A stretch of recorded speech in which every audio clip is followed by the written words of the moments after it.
Hi everyone, today we are going to study the poem Marriage, which is written by Nissim Ezekiel. Before we start the poem, we will have a very brief introduction of the writer.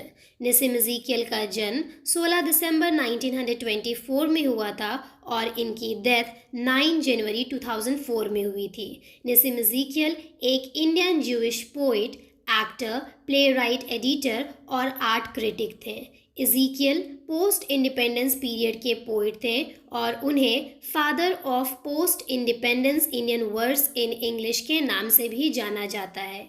उन्हें साहित्य academy award मिला था 1983 में उनके poetry collection latter day psalms के लिए।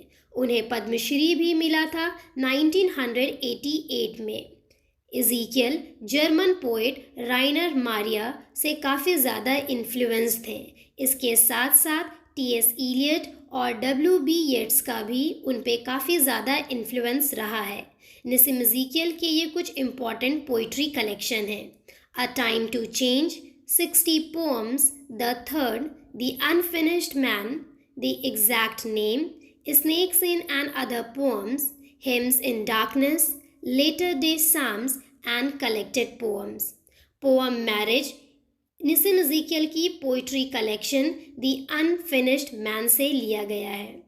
आज के पोअम की स्ट्रक्चर की बात करें तो पोअम को 4 स्टैंजा में लिखा गया है। पोअम को राइम्ड आयम्बिक टेट्रामीटर में लिखा गया है। ये पोअम एक तरह से सटायर है मैरिज के ऊपर और राइटर ने इस पोअम के थ्रू मैरिज का एक रियलिस्टिक पिक्चर प्रेजेंट करने की कोशिश की है। इस पोअम में राइटर ने अपने पर्सनल मैरिड लाइफ को भी दिखाया है, इसलिए इस पोअम को कन्फेशनल पोअम की तरह भी पढ़ा जाता है। आइए पोअम को स्टार्ट करते हैं। Marriage. Lovers when they marry face eternity with touching grace, complacent at being fated never to be separated. Writer कहते हैं कि जब लवर्स शादी करते हैं तो वो काफ़ी ज़्यादा खुश होते हैं। उन्हें ऐसा लगता है कि उनके रिश्ते की खुशी, हैप्पीनेस, ग्रेस या फिर जो चार्म है वो हमेशा हमेशा के लिए है। ये खुशी देखकर उन्हें ऐसा लगता है कि उनकी जोड़ी एटर्नल है, मतलब हमेशा के लिए अमर है। वो खुद में सेल्फ सेटिस्फाइड हो जाते हैं, प्राउड फील करते हैं कि उनके किस्मत में सेपरेशन यानी कि जुदाई कभी नहीं लिखा है।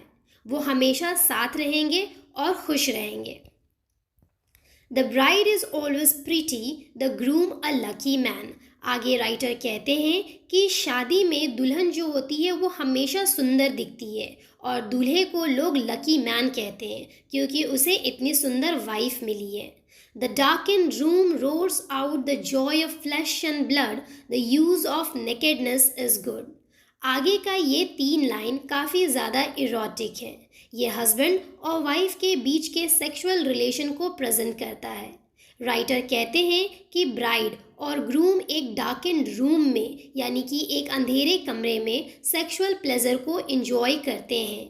And while having sexual pleasure they shout, they roars out. वो खुशी से चिल्लाते हैं और उस वक्त उन्हें ऐसा लगता है कि नेकेडनेस एक अच्छी चीज़ है।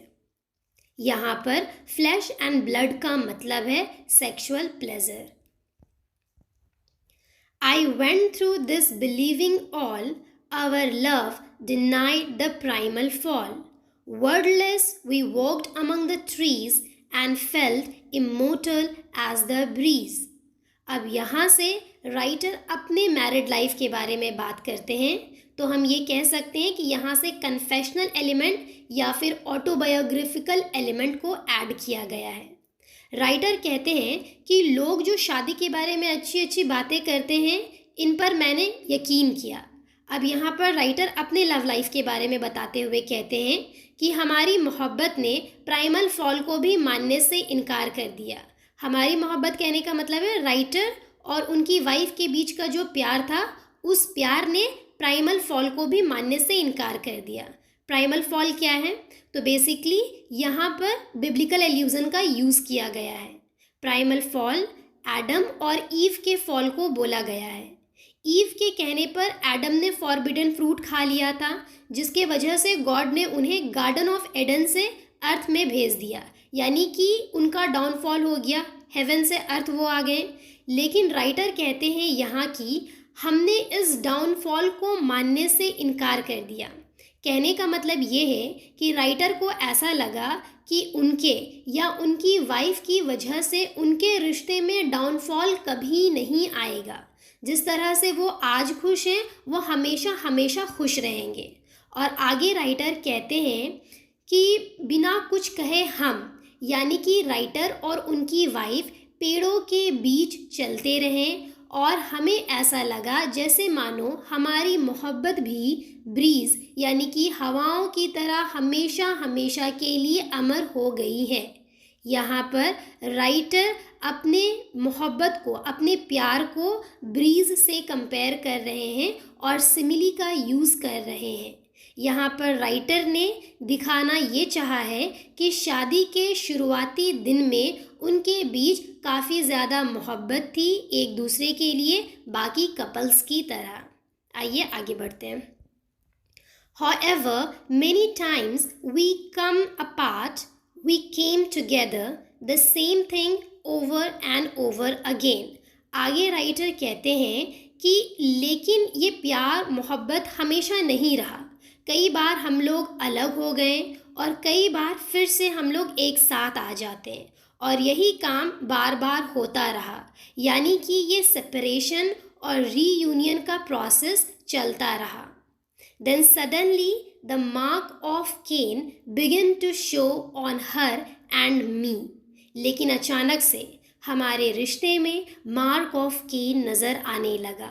फिर से यहाँ पर बिब्लिकल एल्यूजन का यूज़ किया गया है और बाइबल में जो केन और एबेल की स्टोरी है उसे एल्यूड किया गया है। स्टोरी ये है कि केन और एबेल दो भाई होते हैं और केन एक दिन अबेल का मर्डर कर देता है जेलसी के कारण। यहाँ पर मार्क ऑफ केन का मतलब है कि रिश्तों में दरार या लड़ाई होना, और लड़ाई कभी कभी इतनी बड़ी हो जाती है कि ये वॉयलेंस का रूप ले लेती है। तो राइटर कह रहे हैं कि उनके रिश्ते में भी मार्क ऑफ केन नज़र आने लगा, यानी उनके बीच भी लड़ाई होने लगी। Why should I ruin the mystery by harping on the suffering rest? Myself a frequent wedding guest. आगे का ये जो 3 लाइन्स है ये काफ़ी ज़्यादा आयरॉनिकल टोन में लिखा गया है। राइटर कहते हैं कि मैं शादी जैसे रिश्तों में होने वाले सफरिंग्स और पेन की बात करके मैं शादी के मिस्ट्री यानी कि शादी के रहस्य को क्यों बर्बाद करूं। आयरनी यहाँ पर यह है कि राइटर ने शादी के बारे में हर कुछ बता दिया कि ये स्टार्ट कैसे होता है और एंड कैसे होता है, लेकिन राइटर यहाँ कह रहे हैं कि मैं इस मिस्ट्री को बर्बाद नहीं करना चाहता। और लास्ट के लाइन में वो कहते हैं कि मैं खुद एक वेडिंग गेस्ट हूँ जो अक्सर शादियों में जाया करता है, इसलिए मैं इस मिस्ट्री को बर्बाद नहीं करना चाहता, क्योंकि मैंने अगर बता दिया तो लोग शायद शादी नहीं करेंगे। यहाँ पर शादी को मिस्ट्री यानी कि रहस्य कहा गया है और इस मिस्ट्री को कोई आज तक सॉल्व नहीं कर पाया है। क्या एक कपल की रिलेशन की एंडिंग अच्छी होगी या बुरी, ये कोई नहीं जानता। लास्ट वाले लाइन में थोड़ा ह्यूमर भी है और थोड़ा सार्कज़म भी है। यहाँ पर हमारा पोम एंड होता है जो कि काफ़ी इजी था। अब हम इस पोम के थीम्स की बात करेंगे। तो one of the most important theme जो है इस पोम की वो है realistic picture of married life. Writer ने इस पोम में मैरिज की एक रियलिस्टिक पिक्चर दिखाई है। राइटर ने बताया है कि शादी हमेशा बेड ऑफ रोजेज़ नहीं होती। स्टार्टिंग में प्यार होता है, फिर शादी होती है, कुछ दिन वो साथ में काफ़ी ज़्यादा खुश होते हैं, लेकिन फिर उनके बीच दुश्मनी आ जाती है और वो सेपरेट हो जाते हैं। इस तरह से राइटर ने 6 स्टेजेस बताए हैं मैरिज के। पहला लव है, उसके बाद मैरिज होता है, फिर जॉय ऑफ मैरिड लाइफ दिखता है, स्ट्रेन इन रिलेशनशिप आता है, एंटागोनिज्म आता है और फाइनली वो सेपरेट हो जाते हैं। Another important theme would be human relationship changes. Writer ने दिखाया है कि जो ह्यूमन रिलेशनशिप होते हैं वो बदलते रहते हैं, प्यार मोहब्बत कांस्टेंट नहीं रहता। शुरुआत में लगता है उन्हें कि वो काफ़ी अलग हैं और कभी अलग नहीं होंगे एक दूसरे से, लेकिन धीरे धीरे ह्यूमन नेचर और ह्यूमन रिलेशनशिप जो होता है वो चेंज होता है। तो यहाँ पर हमारा पोम एंड होता है। I hope you enjoyed this video. अगर आपका कोई अपना पर्सपेक्टिव है इस पोम को लेकर के तो प्लीज़ कमेंट में ज़रूर बताएं। Thank you so much for listening.